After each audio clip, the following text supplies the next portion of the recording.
Hi friends, ನಮಸ್ತೆ. ಎಲ್ಲರೂ ಹೇಗಿದ್ದೀರಾ? ಎಲ್ಲರೂ ಚೆನ್ನಾಗಿದ್ದೀರಾ ಅಂದ್ಕೊತೀನಿ. Welcome to Kavya R V word YouTube channel.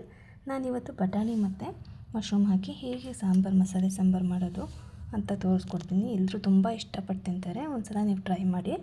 ನಾನಿಲ್ಲಿ ಮಶ್ರೂಮ್ ತೊಗೊಂಡಿದ್ದೀನಿ 1 ಪ್ಯಾಕೆಟು, ಬಟಾಣಿ 1/4 ಬೌಲಷ್ಟು ತೊಗೊಂಡಿದ್ದೀನಿ ಅಷ್ಟೇ. ನೋಡಿ, ನಾನಿವಾಗ ಮಸಾಲೆಗೆ ರುಬ್ಕೊಳ್ಳೋದಕ್ಕೆ ಕೊತ್ತಂಬರಿ, ಚಕ್ಕೆ, ಲವಂಗ, ಸೋಂಪು, ಈರುಳ್ಳಿ, ಟೊಮೊಟೊ, ಶುಂಠಿ, ಬೆಳ್ಳುಳ್ಳಿ ಇಷ್ಟನ್ನು ಎಲ್ಲ ರೆಡಿ ಮಾಡಿ ಇಟ್ಕೊಂಡಿದ್ದೀನಿ. ಮತ್ತು ಕಾಯಿ ತೊಗೊಂಡಿದ್ದೀನಿ. ಸ್ವಲ್ಪ ಅಷ್ಟು ಹಾಕಲ್ಲ, ಸ್ವಲ್ಪ ಹಾಕ್ಕೊತೀನಿ. ಮತ್ತು ಒಗ್ಗರಣೆಗೆ ಇದು ಬೆಳ್ಳುಳ್ಳಿ, ಶುಂಠಿ ಜಜ್ಜಿಟ್ಕೊಂಡಿದ್ದೀನಿ. ಮತ್ತು ಈರುಳ್ಳಿ, ಟೊಮೊಟೊ. ಬನ್ನಿ ಹೇಗೆ ಮಾಡೋದು ಅಂತ ನೋಡ್ಕೊಳ್ಳೋಣ. ನಾನಿಲ್ಲಿ ಮೊದಲಿಗೆ ಬಾಣಲಿ ಇಟ್ಕೊಂಡಿದ್ದೀನಿ. ಬಾಣಲಿಗೆ 1 ಸ್ಪೂನಷ್ಟು ಎಣ್ಣೆ ಹಾಕ್ಕೊತೀನಿ. ನೋಡಿ, ತುಂಬ ಚೆನ್ನಾಗಿರುತ್ತೆ. ಒಂದು ಸಲ ನೀವು ಟ್ರೈ ಮಾಡಿ ನೋಡಿ, ನಿಮಗೂ ತುಂಬ ಇಷ್ಟ ಆಗುತ್ತೆ ಅಂದ್ಕೊತೀನಿ. ನಾನೀಗ 1 ಸ್ಪೂನಷ್ಟು ಎಣ್ಣೆ ಹಾಕ್ಕೊಂಡು, ಎಣ್ಣೆ ಕಾದ ನಂತರ ನಾನು ಹೆಚ್ಚಿಟ್ಕೊಂಡಿರೋಂಥ ಮಸಾಲೆ ಐಟಮ್ಸ್ನ ಹುರ್ಕೊಳ್ಳೋದಕ್ಕೆ ಹಾಕ್ಕೊತೀನಿ. ನೋಡಿ, ಎಣ್ಣೆ ಬಿಸಿಯಾಗಿದೆ. ಇವಾಗ ನಾನು ಶುಂಠಿ, ಬೆಳ್ಳುಳ್ಳಿ ಎಣ್ಣೆಗೆ ಹಾಕ್ಕೊಂಡು ಫ್ರೈ ಮಾಡ್ಕೊತಾ ಇದ್ದೀನಿ. ಚಕ್ಕೆ, ಲವಂಗ ಸ್ವಲ್ಪ ಹಾಗೆ ಇದನ್ನು ಫ್ರೈ ಮಾಡಿಕೊಂಡು ನಂತರ ಈರುಳ್ಳಿ ಹಾಕ್ತಾಯಿದ್ದೀನಿ. ಈರುಳ್ಳಿನ ಹಾಕಿ ಸ್ವಲ್ಪ ಫ್ರೈ ಮಾಡಿ, ಸ್ವಲ್ಪ ಫ್ರೈ ಆಗ್ತಿದ್ದಂಗೆ ಇನ್ನು ಹೆಚ್ಚಿಟ್ಕೊಂಡಿರುವಂಥ ಟೊಮೊಟೊ ನೋಡಿ ಚೆನ್ನಾಗಿ ಸ್ವಲ್ಪ ಹುರ್ಕೊಳ್ಳಿ. ಹಾಗೆಯೇ ಈಗ ಹೆಚ್ಚಿಟ್ಕೊಂಡಿರುವಂಥ ಟೊಮೊಟೊನೂ ಹಾಕ್ಕೊತಿದ್ದೀನಿ. ಇದು ಕಾಯಿ ಇಟ್ಕೊಂಡು ಮಿಕ್ಸಿಗೆ ಹಾಕಿ ರುಬ್ಬಿಟ್ಕೊಂಡ್ಬಿಡ್ತೀನಿ. ಅಷ್ಟರಲ್ಲಿ ಇದು ಫ್ರೈ ಆಗೋಷ್ಟರಲ್ಲಿ ನೋಡಿ ಚೆನ್ನಾಗಿ ಫ್ರೈ ಆಗಿದೆ. ಈರುಳ್ಳಿ ಎಷ್ಟು ಫ್ರೈ ಆಗುತ್ತೋ ಅಷ್ಟು ಸಾಂಬಾರು ಟೇಸ್ಟಾಗಿ ಬರುತ್ತೆ. ನೆಕ್ಸ್ಟು ಟೊಮೊಟೊ ಮತ್ತು ಕೊತ್ತಂಬರಿ ಸೊಪ್ಪು ಇವೆರಡೂ ಇತ್ತು, ಎರಡನ್ನೂ ಹಾಕ್ಕೊಂಡು ಡೀಪ್ ಫ್ರೈ ಮಾಡ್ಕೊತೀನಿ. ಸ್ವಲ್ಪ ನಾನು ಕಾಯಿನ ರುಬ್ಬಿಟ್ಕೊಂಡಿದ್ದೀನಿ ಆಲ್ರೆಡಿ.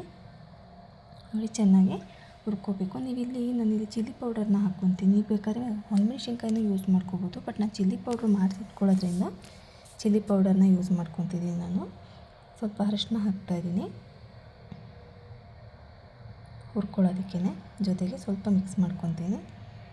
ನಂತರ ನಾನು ಚಿಲ್ಲಿ ಪೌಡರ್ ಹಾಕ್ಕೊತೀನಿ. ನೋಡಿ, 1 2 ಸ್ಪೂನಷ್ಟು ಚಿಲ್ಲಿ ಪೌಡ್ರ್ ಹಾಕ್ಕೊತೀನಿ. ಖಾರ ಜಾಸ್ತಿ ಆದರೆ ಮನೇಲಿ ಮಕ್ಕಳು ತಿನ್ನಲ್ಲ, ನಾವು ತಿಂದ್ಬಿಡ್ತೀವಿ, ಮಕ್ಕಳು ತಿನ್ನಲ್ಲ. ನಂತರ ಧನಿಯಾ ಪೌಡರ್ 1 2 ಸ್ಪೂನ್ ಹಾಕ್ಕೊತಿದ್ದೀನಿ. ಇದನ್ನು ಈ ಮಸಾಲೆ ಐಟಮ್ಸು ಮತ್ತು ಚಿಲ್ಲಿ ಪೌಡರ್ ಮತ್ತು ಧನಿಯಾ ಪೌಡರ್ ಹಾಕ್ಕೊಂಡು ಫ್ರೈ ಮಾಡೋದ್ರಿಂದ ನಿಮಗೆ ಒಂದು ಸ್ವಲ್ಪ ಸಾಂಬಾರು ಇನ್ನೂ ಸ್ವಲ್ಪ ಟೇಸ್ಟ್ ಜಾಸ್ತಿ ಕೊಡುತ್ತೆ. ಹಾಗೆ ಡೈರೆಕ್ಟು ಮಿಕ್ಸಿಗೆ ಹಾಕೋಬೋದು, ಬಟ್ ಅಷ್ಟು ಟೇಸ್ಟ್ ಅಂತ ಅನಿಸಲ್ಲ. ಬೇಕಾದ್ರೆ ಈ ಥರ ಟ್ರೈ ಮಾಡಿ ನೋಡಿ ನೀವು. ಸಾಂಬಾರು ತುಂಬ ಚೆನ್ನಾಗಿರುತ್ತೆ. ತುಂಬ ಹೆವಿ ಊಟ ಮಾಡಿದಾಗ ಹೆವಿ ಫೀಲು ಆಗೋಲ್ಲ ಮಸಾಲೆ ಸಾಂಬಾರು. ನೋಡಿ, ಕಾಯಿ ನಾನು ರುಬ್ಬಿಟ್ಕೊಂಡಿದ್ದೀನಿ. ಅದಕ್ಕೆ ಈ ಮಸಾಲೆ ಐಟಮ್ಸ್ನ ಜಾರಿಗೆ ಹಾಕ್ಕೊಂಡು ರುಬ್ಕೊತೀನಿ. ಅದಕ್ಕೆ ಸ್ವಲ್ಪ ನೀರು ಹಾಕ್ಕೊಂಡು ಮಿಕ್ಸಿ ಜಾರಿಗೆ ಹಾಕ್ಕೊಂಡು, ಬಾಣಲಿ ಸ್ವಲ್ಪ ಇರುತ್ತಲ್ವ ಅದಕ್ಕೂ ನೀರು ಹಾಕ್ಕೊಂಡು ಮಿಕ್ಸ್ ಮಾಡಿ ಇದಕ್ಕೆ ಹಾಕ್ಕೊಂಡು ರುಬ್ಬಿಟ್ಕೊತೀನಿ ನಾನೀಗ. ನೋಡಿ, ಸ್ವಲ್ಪ ನುಣ್ಣಗಾಗೋ ತನಕ ರುಬ್ಕೊಳ್ಳಿ ಚೆನ್ನಾಗಿ. ತರಿ ಇದ್ದರೂ ಸಾಂಬಾರು ಅಷ್ಟು ಚೆನ್ನಾಗಿ ಕಾಣಿಸಲ್ಲ, ಚೆನ್ನಾಗಿ ನುಣ್ಣಗಾಗಬೇಕು. ನೋಡಿ, ಈಗ ನಾನು ಕುಕ್ಕರ್ ಇಡ್ತಾಯಿದ್ದೀನಿ. ಕುಕ್ಕರ್ ಕಾದ್ಮೇಲೆ 1 ಸ್ಪೂನಷ್ಟು ಎಣ್ಣೆ ಹಾಕ್ಕೊತೀನಿ. 1 2 ಸ್ಪೂನ್ ಎಣ್ಣೆ ಹಾಕ್ಕೊತೀನಿ ಒಗ್ಗರಣೆಗೆ. 2 ಸ್ಪೂನ್ ಎಣ್ಣೆ ಹಾಕ್ಕೊಂಡು, ಎಣ್ಣೆ ಬಿಸಿಯಾಗಿದೆಯಾ ನೋಡ್ಕೊಂಡು ನಾನು ಜಜ್ಜಿಟ್ಕೊಂಡಿರೋಂಥ ಬೆಳ್ಳುಳ್ಳಿ, ಶುಂಠಿ ಪೇಸ್ಟು ಸ್ವಲ್ಪ ಸ್ಮೆಲ್ ಚೆನ್ನಾಗಿರುತ್ತೆ ಅಂದ್ಬಿಟ್ಟು, ಒಂಥರ ಚಿಕನ್ ಸಾಂಬಾರು ತಿಂದಷ್ಟೇ ಟೇಸ್ಟ್ ಕೊಡುತ್ತೆ ಇದು. ಇದನ್ನ ಹಾಕ್ಕೊಂಡು ಹುರ್ಕೊತೀನಿ. ನಂತರ ಈರುಳ್ಳಿನೂ ಹಾಕ್ಕೊತೀನಿ. ಸಣ್ಣಗೆ ಹೆಚ್ಚಿಟ್ಕೊಳ್ಳಿ ಈರುಳ್ಳಿನ. ಚೆನ್ನಾಗಿ ಇದನ್ನ ಡೀಪ್ ಫ್ರೈ ಮಾಡ್ಕೊಳ್ಳಿ. ನಂತರ ನಾನು ಟೊಮೊಟೊ ಹೆಚ್ಚಿಟ್ಕೊಂಡಿದ್ದೀನಲ್ಲ ಸಣ್ಣದಾಗಿ, ಅದನ್ನು ಹಾಕ್ಕೊತೀನಿ. ನೋಡಿ, ಈ ಟೊಮೊಟೊನೂ ಹಾಕ್ಕೊಂಡು ಚೆನ್ನಾಗಿ ಡೀಪ್ ಫ್ರೈ ಮಾಡ್ಕೊಬೇಕು. ನೋಡಿ, ಚೆನ್ನಾಗಿ ಫ್ರೈ ಮಾಡ್ಕೊಳ್ಳಿ. ನಂತರ ನಾನು ಈ ಬಟಾಣಿ ಹಾಕ್ತಾಯಿದ್ದೀನಿ. ಫಸ್ಟ್ ನಾನು ಬಟಾಣಿನೇ ಹಾಕ್ಕೊತೀನಿ, ಸ್ವಲ್ಪ ಫ್ರೈ ಆಗಲಿ ಅಂದ್ಬಿಟ್ಟು.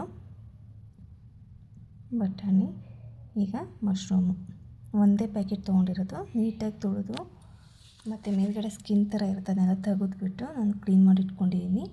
ಇವೆರಡಕ್ಕೂ ಉಪ್ಪು ಹಾಕ್ತಾಯಿದ್ದೀನಿ. ಉಪ್ಪು ಚೆನ್ನಾಗಿಟ್ಟಿದ್ರೆ ನಾವು ಫ್ರೈ ಮಾಡಬೇಕಾದ್ರೆ ಉಪ್ಪು ಹಾಕೋದ್ರಿಂದ ಉಪ್ಪು ಚೆನ್ನಾಗಿ ಹಿಡಿಯುತ್ತೆ. ಆ ಸಾಂಬಾರಲ್ಲಿ ತಿನ್ನಬೇಕಾದ್ರೆ ನಮಗೆ ಸಪ್ಪೆ ಅನಿಸಲ್ಲ. ಇದು ಉಪ್ಪು ಚೆನ್ನಾಗಿಡಿದ್ರೆ ಆ್ಯಕ್ಚುಲಿ ತಿನ್ನಬೇಕಾದ್ರೂ ಟೇಸ್ಟಿಯಾಗಿರುತ್ತೆ.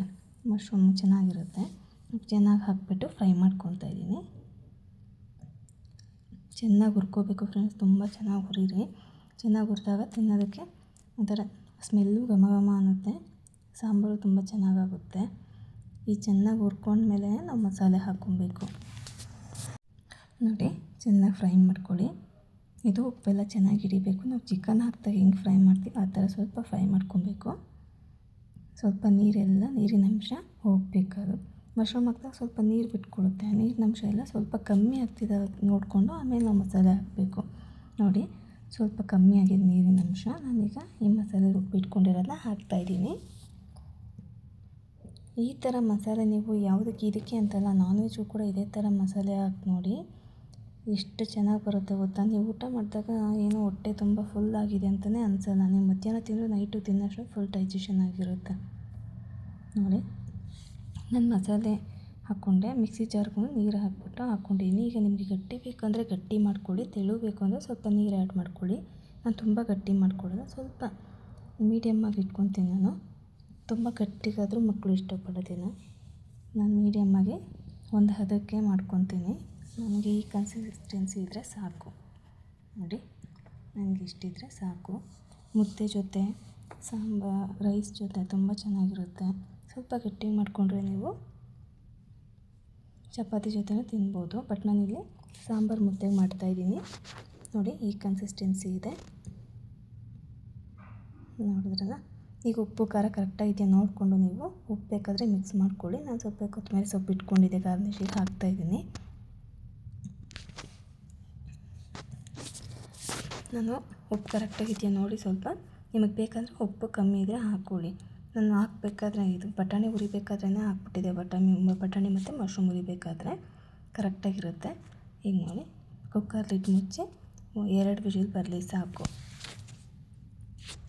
2 ವಿಷಿಲ್ ಬಂದ ನಂತರ ಆಫ್ ಮಾಡಿಬಿಡಿ. ಕುಕ್ಕರ್ಗೆ ಹಾಕಿದ್ರೆ ತುಂಬ ಚೆನ್ನಾಗಿ ಬರುತ್ತೆ ಸಾಂಬಾರು. ಹಂಗೆ ಬೇಯಿಸ್ತೀವಿ ಅಂದರೆ ಬೇಯಿಸ್ಬೋದು, ಬಟ್ ಅಷ್ಟು ಟೇಸ್ಟಿಯಾಗಿ ಬರೋಲ್ಲ. ಒಂದಾಯಿತು. ಅದು ಸ್ವಲ್ಪ ನೀರು ಜಾಸ್ತಿ ಈ ಥರ ಮೇಲೆ ಬರ್ತಾಯಿದೆ. 2 ವಿಷಿಲ್ ಆಗಿದೆ. ನಾನು ತೆಗೆದು ಕೂಲ್ ಆಗೋಕ್ಕೆ ಇಟ್ಟಿದ್ದೆ ನೋಡಿ. ಓಪನ್ ಮಾಡ್ತಾಯಿದ್ದೀನಿ. ಘಮ ಘಮ ಅಂತಿದೆ, ಮನೆಯೆಲ್ಲ ಸ್ಮೆಲ್ ಬರ್ತಾಯಿದೆ. ನನ್ನ ಮಗ ಚೀಚಿ ಸಾಂಬಾರು ಅಂತ ಓಡಾಡ್ತಾ ಇದ್ದಾನೆ. ಅವನಿಗೆ ಹೇಳಿದೆ ಆಮೇಲೆ ಮಶ್ರೂಮ್ ಅಂದ್ಬಿಟ್ಟು ನೋಡಿ. ಚೆನ್ನಾಗಾಗುತ್ತೆ. ನಾನು ಇದನ್ನು ಒಂದು ತಪ್ಪಲಿಗೆ ಹಾಕ್ಕೊತೀನಿ ಕುಕ್ಕರಿಂದ ತೆಗೆದ್ಬಿಟ್ಟು ನೋಡಿ. ಎಷ್ಟು ಚೆನ್ನಾಗಾಗಿದೆ ಅಂದರೆ ಸಖತ್ತಾಗಿದೆ. ನೀವು ಒಂದು ಸಲ ನೀವು ಟ್ರೈ ಮಾಡಿ ಫ್ರೆಂಡ್ಸ್, ತುಂಬ ಚೆನ್ನಾಗಿ ಬರುತ್ತೆ ನೋಡಿ. ಎಷ್ಟು ಚೆನ್ನಾಗಿದೆ. ಇದನ್ನು ತಪ್ಪಲಿಗೆ ಹಾಕ್ಕೊತಾ ಇದ್ದೀನಿ. ಇದನ್ನು ಸಾಂಬಾರನ್ನ ರೈಸ್ಗೆ ಇಡಬೇಕಿತ್ತು, ಅದಕ್ಕೇ ನೋಡಿ. ಇಷ್ಟಾಗಿದೆ, ತೆಳ್ಳಗಿದೆ, ತುಂಬ ಚೆನ್ನಾಗಿದೆ. ಘಮ ಅಂತ ಇದೆ. ಈಗ ಬಿಸಿ ಅನ್ನದ ಜೊತೆ ಸಾಂಬಾರನ್ನ ಹಾಕ್ಕೊಂಡು ತಿಂತಾಯಿದ್ರೆ ವಾವ್ ಸೂಪರಾಗಿರುತ್ತೆ ನೋಡಿ. ಎಷ್ಟು ಚೆನ್ನಾಗಿದೆ. ಬಿಸಿ ಅನ್ನಕ್ಕೆ ಮಿಕ್ಸ್ ಮಾಡ್ಕೊತೀನಿ. ತುಂಬ ಟೇಸ್ಟಿಯಾಗಿರುತ್ತೆ. 2 ಸಲ ಹಾಕ್ಕೊಂಡು ತಿಂತೀರ ನೀವು ಈ ಥರ ಮಾಡ್ಕೊಂಡು ತಿಂದರೆ ನೋಡಿ. ಟ್ರೈ ಮಾಡಿ ಹೇಗಿತ್ತು ಅಂದ್ಬಿಟ್ಟು ನನಗೆ ಹೇಳಿ. ವಿಡಿಯೋ ಇಷ್ಟ ಆದರೆ ಪ್ಲೀಸ್ ಸಬ್ಸ್ಕ್ರೈಬ್ ಮಾಡಿ, ಲೈಕ್ ಮಾಡಿ, ಶೇರ್ ಮಾಡಿ. Thank you. Bye bye.